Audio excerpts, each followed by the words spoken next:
आदिदेव नमस्तुभ्यं प्रसीद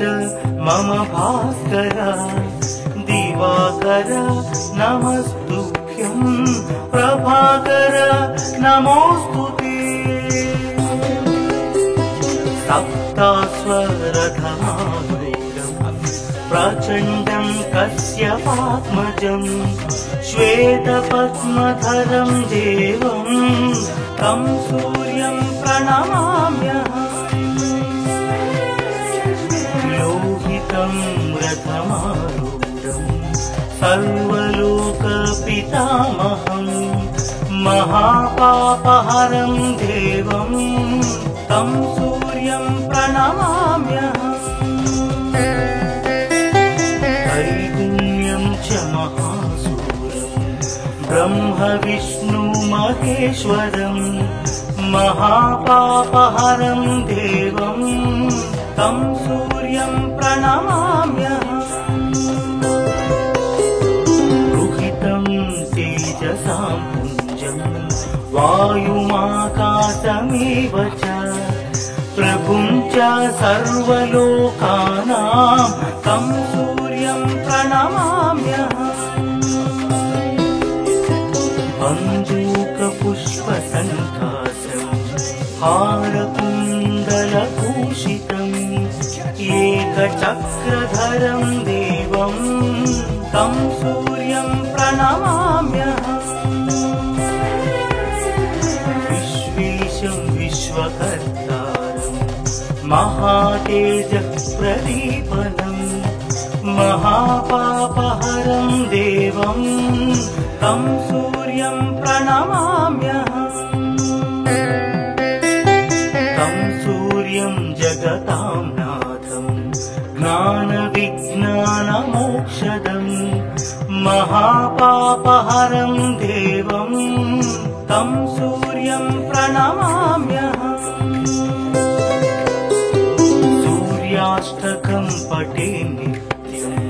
ग्रहपीडा प्रणाशनम् अपुत्रो लभते पुत्रं दरिद्रो धनवान् भवेत् अमिषं मधुपानं च यः करोति रवेर्भिः सप्तजन्म भवेत् रोगी जन्म कर्म दरिद्रता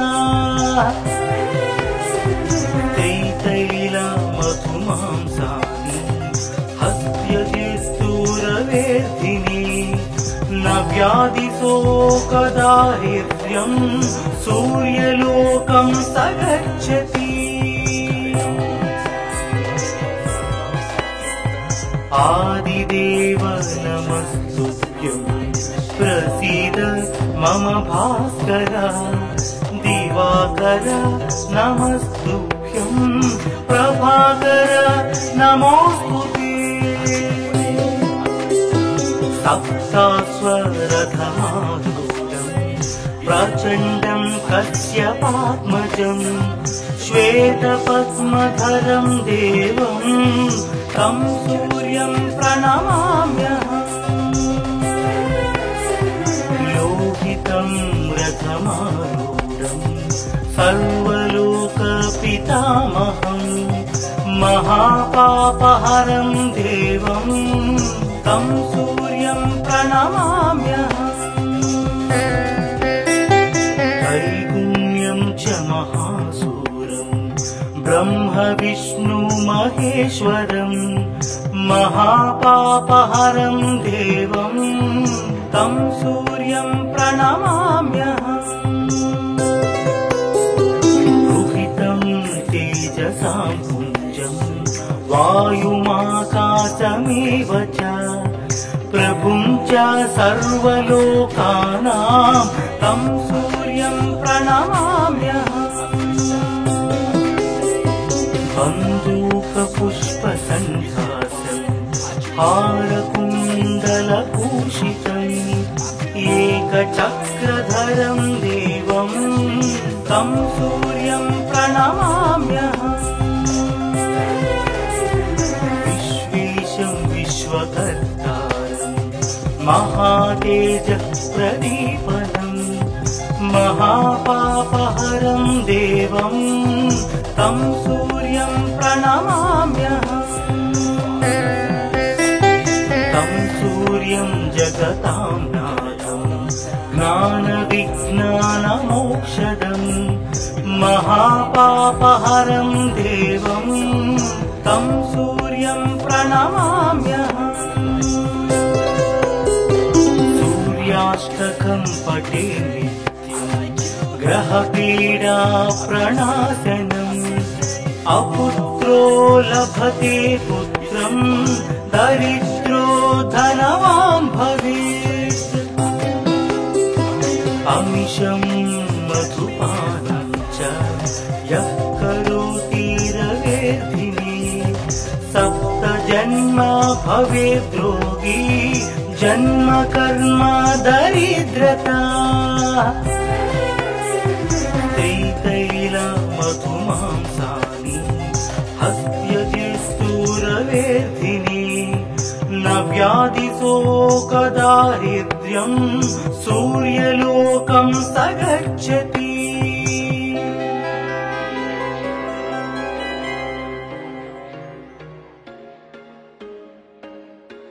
There was once a day that I would pray for you. I'd go and misbehave just so you know. आदिदेव नमस्तुभ्यं प्रसीद मम भास्कर दिवाकर नमस्तुभ्यं प्रभाकर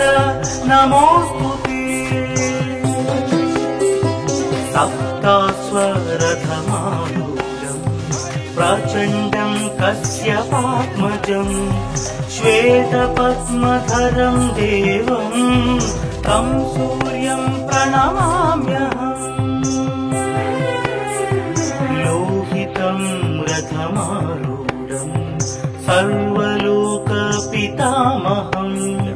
महापापहरं देवं तं सूर्यं प्रणमाम्यहम् त्रैगुण्यं च महासूर्यं ब्रह्म विष्णु महेश्वरं महापापहरं देवं तं सूर्यं प्रणमाम्यहम् रुहितं तेजसां पुञ्जं वायुमाकाशमेव च प्रभुं च सर्वलोकानां तं सूर्यं प्रणमाम्यहम् बन्दूकपुष्पसङ्काशं हारकुण्डलभूषितम् एकचक्रधरं देवं तं सूर्यं प्रणमाम्यहम् विश्वेशं विश्वकर्तारं महातेजः प्रदीपनम् महापापहरं देवं तं सूर्यं प्रणमाम्यहम्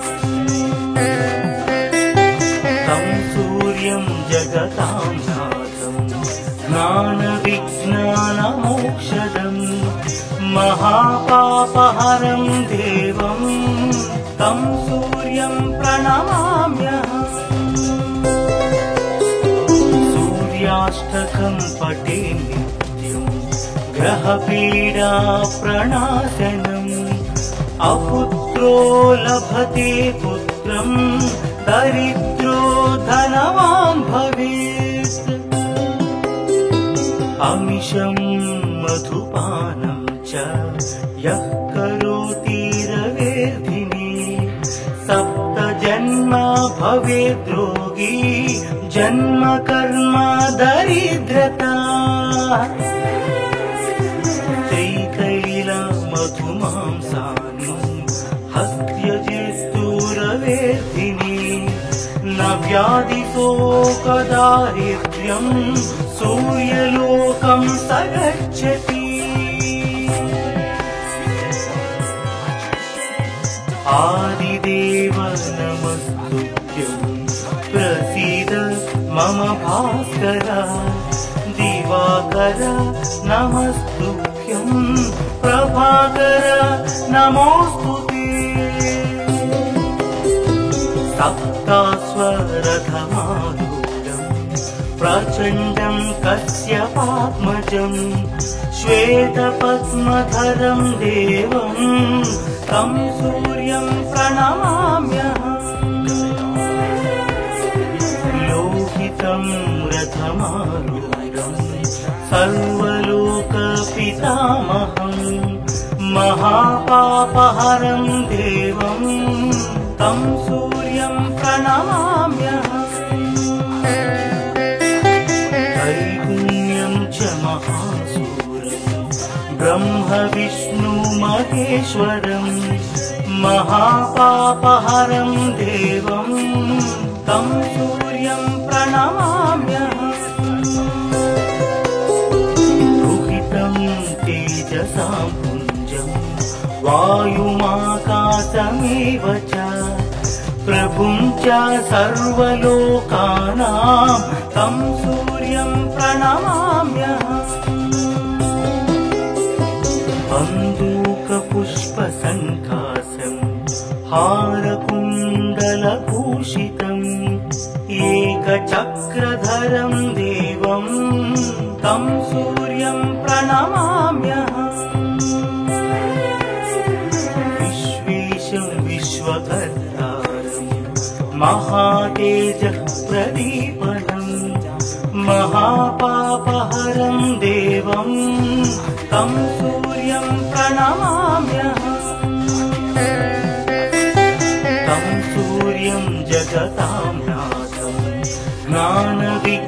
ज्ञानविज्ञानमोक्षदं महापापहरं देवं तं सूर्यं प्रणमाम्यहम् सूर्याष्टकं पठे नित्यं ग्रहपीडा प्रणाशनम् अपुत्रो लभते पुत्रं दरिद्रो धनवान् भवेत् अमिषं मधुपानं च यः करोति रवेर्धिनी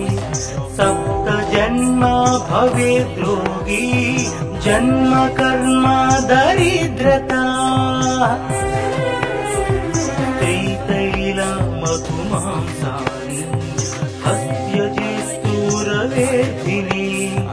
न व्याधिशोकदारिद्र्यं सूर्यलोकं स गच्छति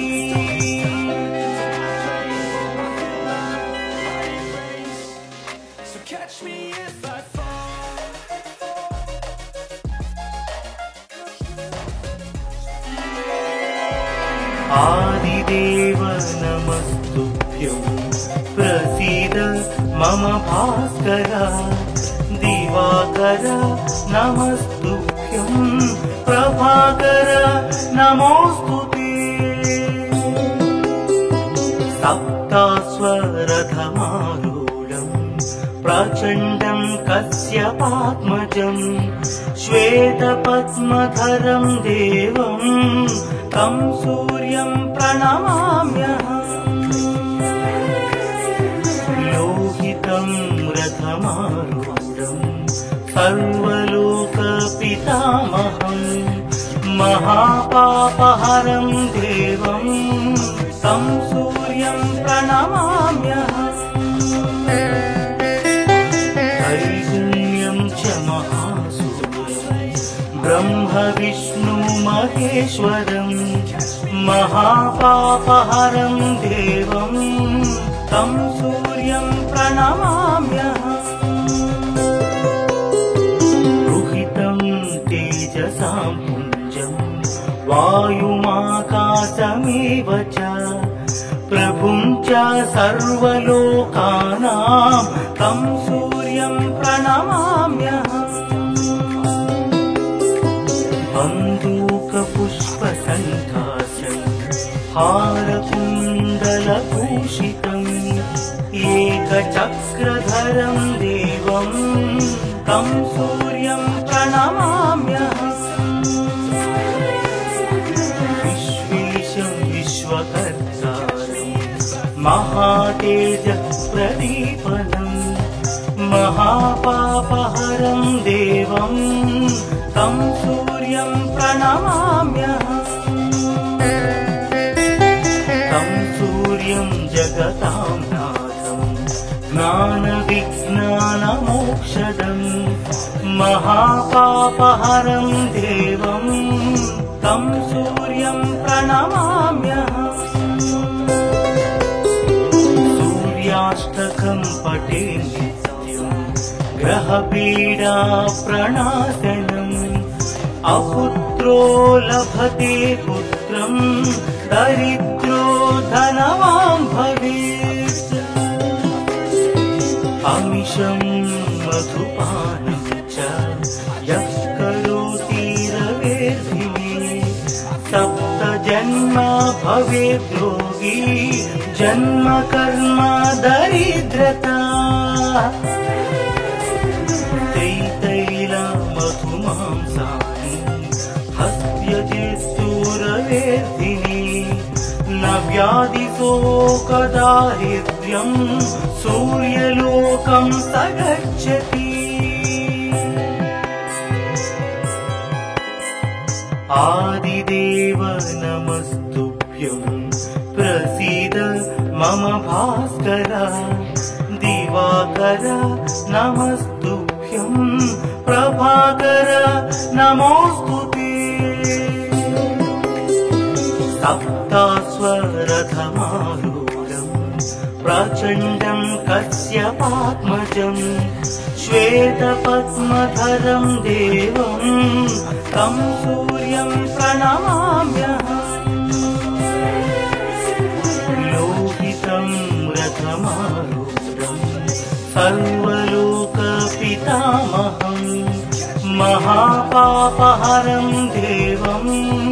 तं सूर्यं प्रणमाम्यहम् त्रैगुण्यं च महासूरं ब्रह्म विष्णु महेश्वरं महापापहरं देवं तं सूर्यं प्रणमाम्यहम् रुहितं तेजसां पुञ्जं वायुमाकाशमेव च प्रभुं च सर्वलोकानां तं सूर्यं प्रणमाम्यहम् बन्दूकपुष्पसङ्काशं हारकुण्डलभूषितम् एकचक्रधरं देवं तं सूर्यं प्रणमाम्यहम् विश्वेशं विश्वकर्तारं महातेजप्रदीपनम् महापापहरं देवं तं सूर्यं प्रणमाम्यहम् तं सूर्यं जगतां नाथं ज्ञानविज्ञानमोक्षदम् महापापहरं देवं तं सूर्यं प्रणमाम्यहम् सूर्याष्टकं पठे नित्यं ग्रहपीडा प्रणाशनम् अपुत्रो लभते पुत्रं दरिद्रो धनवान् भवेत् अमिषं मधुपानं च यः करोति रवेर्धिने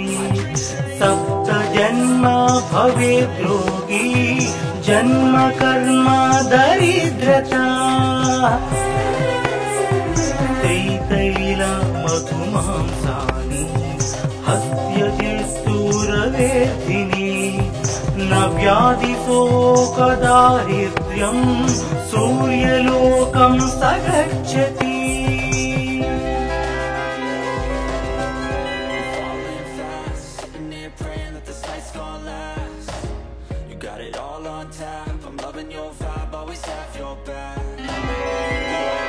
आदिदेव नमस्तुभ्यं प्रसीद मम भास्कर दिवाकर नमस्तुभ्यं प्रभाकर नमोस्तुते सप्तास्वरथमारूढम् प्रचण्डं कश्यपात्मजं श्वेतपद्मधरं देवं तं सूर्यं प्रणमाम्यहम् लोहितं रथमारूढं सर्वलोकपितामहं महापापहरं देवं तं सूर्यं प्रणमाम्यहम् त्रैगुण्यं च महासूरं ब्रह्म विष्णु महेश्वरं महापापहरं देवं तं सूर्यं प्रणमाम्यहम् रुहितं तेजसां पुञ्जं वायुमाकाशमेव च प्रभुं च सर्वलोकानां तं सूर्यं प्रणमाम्यहम् बन्दूकपुष्पसङ्कासं हारकुण्डलभूषितम् एकचक्रधरं देवं तं सूर्यं प्रणमाम्यहम् विश्वेशं विश्वकर्तारं महातेजः प्रदीपनं महापापहरं देवं तं सूर्यं प्रणमाम्यहम् तं सूर्यं जगतां नाथं ज्ञानविज्ञानमोक्षदं महापापहरं देवं तं सूर्यं प्रणमाम्यहम् सूर्याष्टकं पठे नित्यं ग्रहपीडा प्रणाशनम् अपुत्रो लभते पुत्रं दरिद्रो धनवान् भवेत् अमिषं मधुपानं च यः करोति रवेर्धिने सप्तजन्म भवेत् रोगी जन्म कर्म दरिद्रता त्रितैलमधुमांसानि हस्त्यजित्तुरवेर्धिने न व्याधिशोकदारिद्र्यं सूर्यलोकं स गच्छति आदिदेव नमस्तुभ्यं प्रसीद मम भास्कर दिवाकर नमस्तुभ्यं प्रभाकर नमोस्तुते सप्तास्वरथमारूढं प्रचण्डं कश्यपात्मजं श्वेतपद्मधरं देवं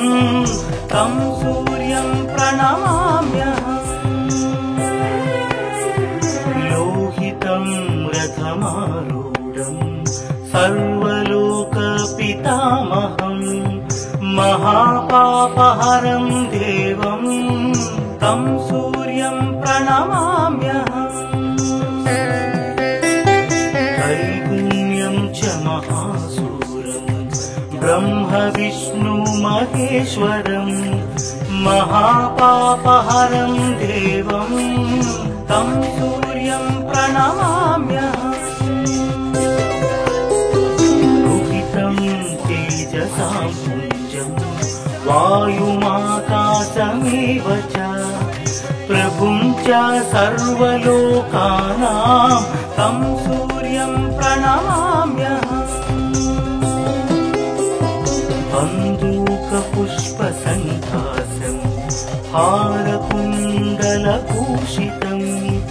एकचक्रधरं देवं तं सूर्यं प्रणमाम्यहम् विश्वेशं विश्वकर्तारं महातेजः प्रदीपनं महापापहरं देवं तं सूर्यं प्रणमाम्यहम् सूर्यं जगतां नाथं ज्ञानविज्ञानमोक्षदं महापापहरं देवं तं सूर्यं प्रणमाम्यहम्। सूर्याष्टकं पठे नित्यं ग्रहपीडा प्रणाशनम् अपुत्रो लभते पुत्रं दरिद्रो धनवान् भवेत्। अमिषं मधुपानं च यः करोति रवेर्धिनी सप्त जन्म भवेद्रोगी जन्म कर्म दरिद्रता। त्रितैल मधुमांसानि हस्त्यजित्तुरवेर्धिनी न व्याधिशोकदारिद्र्यं सूर्यलोकं स गच्छति।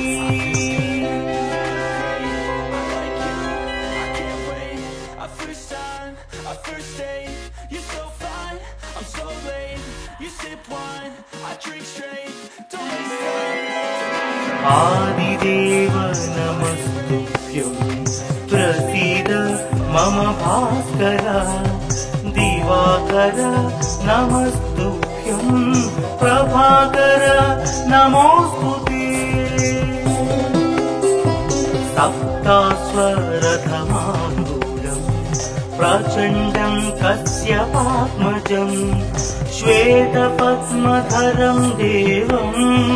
तं सूर्यं प्रणमाम्यहम्। लोहितं रथमारूढं सर्वलोकपितामहं महापापहरं देवं तं सूर्यं प्रणमाम्यहम्। त्रैगुण्यं च महासूरं ब्रह्म विष्णु महेश्वरं महापापहरं देवं तं सूर्यं प्रणमाम्यहम्। रुहितं तेजसां पुञ्जं वायुमाकाशमेव च प्रभुं च सर्वलोकानां तं सूर्यं प्रणमाम्यहम्।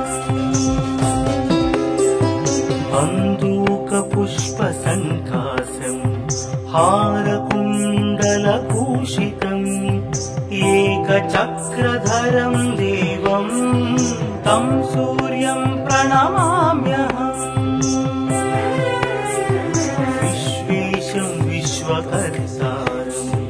महातेजः प्रदीपनम् महापापहरं देवं तं सूर्यं प्रणमाम्यहम्। तं सूर्यं जगतां नाथं ज्ञानविज्ञानमोक्षदं महापापहरं देवं तं सूर्यं प्रणमाम्यहम्। सूर्याष्टकं पठे नित्यं ग्रहपीडा प्रणाशनम् अपुत्रो लभते पुत्रं दरिद्रो धनवान् भवेत्। अमिषं मधुपानं च यः करोति रवेर्धिनी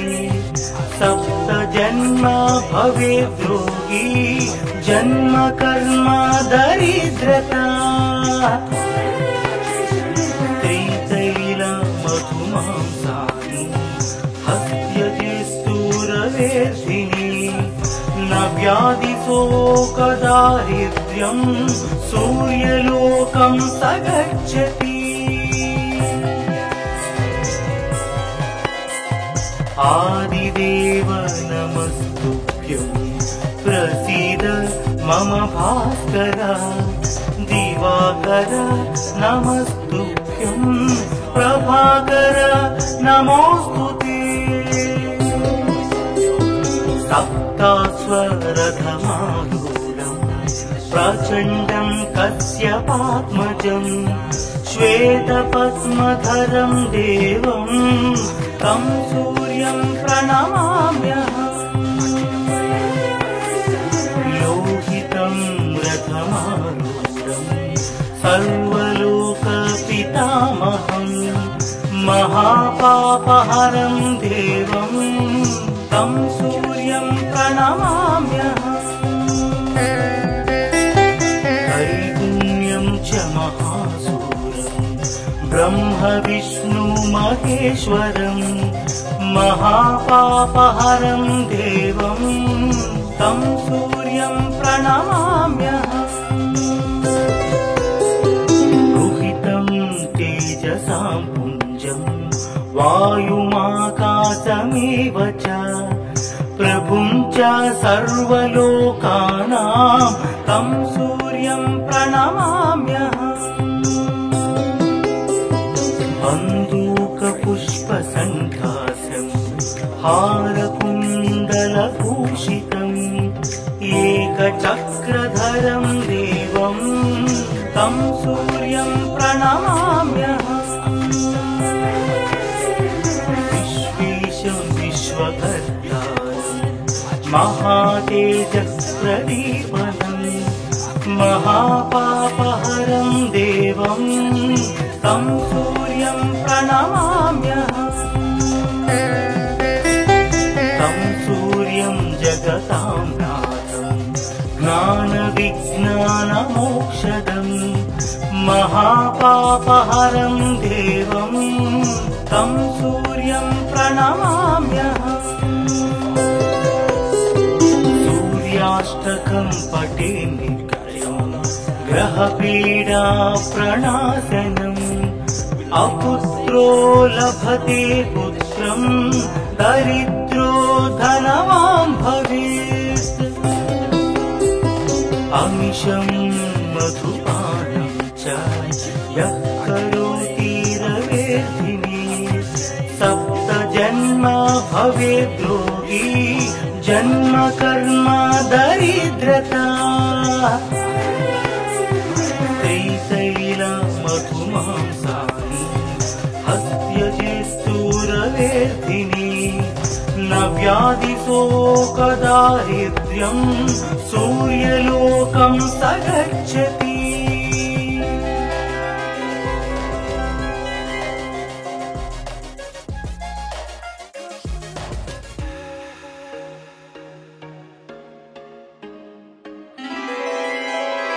आदिदेव नमस्तुभ्यं प्रसीद मम भास्कर दिवाकर नमस्तुभ्यं प्रभाकर नमोस्तुते सप्ताश्वरथमारूढं प्रचण्डं कश्यपात्मजं श्वेतपद्मधरं देवं तं सूर्यं प्रणमाम्यहम् लोहितं रथमारूढं सर्वलोकपितामहं महापापहरं देवं तं सूर्यं प्रणमाम्यहम् त्रैगुण्यं च महासूरं ब्रह्म विष्णु महेश्वरं महापापहरं देवं तं सूर्यं प्रणमाम्यहम् रुहितं तेजसां पुञ्जं वायुमाकाशमेव च प्रभुं च सर्वलोकानां तं सूर्यं प्रणमाम्यहम् बन्दूकपुष्पसङ्काशं हारकुण्डलभूषितम् एकचक्रधरं देवं तं सूर्यं प्रणमाम्यहम् विश्वेशं विश्वकर्तारं महातेजःप्रदीपनं महापापहरं देवं तं सूर्यं प्रणमाम्यहम् तं सूर्यं जगता ज्ञानमोक्षदम्